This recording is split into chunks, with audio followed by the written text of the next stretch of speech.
AJ Adu pumakitang gila sa Japan B-League, Best Pinoy Import, posible kayang masungkit this B-League season? At Robert Bolick, hindi rin nagpahuli, nagpamalas agad ng impact sa liga ng mga Hapon.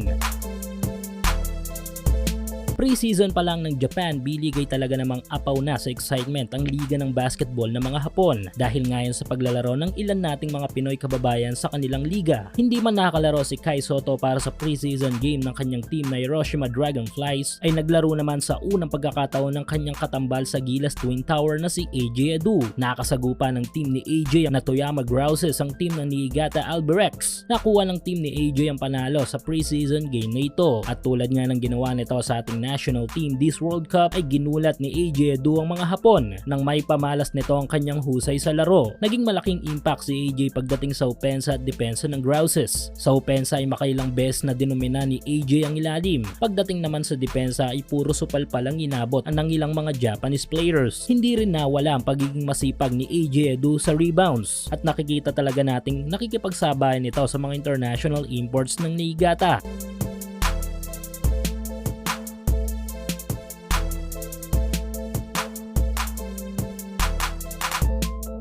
Pero maliban kay AJ ay inabangan din ang debut game ng isa pa nating kababayan sa B-League na si Robert Bolick. Iba rin ang naging partisipasyon ni Berto sa preseason game ng kanyang team na Fukushima kontra sa kupunan ng Aomori, kung saan ay pinakitaan ng bilis ng galaw at setup of high IQ offense ni Bolick ang mga Japanese players. Kilala ang mga Hapon bilang isa sa mga mabibilis na malalaro sa international basketball scene. Pero ang maganda nga dito ay kinayang i-upset ni Bolick pagdating sa pabilisan ng mga ito. Though hindi pa ganun kataas ang mga minuto sa laro ni Bolick, ay sa tuloy-tuloy na magandang performance nito ay tiyak na mabibigyan ito ng magandang playing time sa 2023 B-League regular season. Isa pang kababayan nating aabangan sa Japan ay si RJ Abarientos na makaka-teammate si Matt Aquino. Ito't panoorin natin ang ilang mga mix highlights ni AJ Adu at Robert Bolick sa preseason game ng Japan B-League.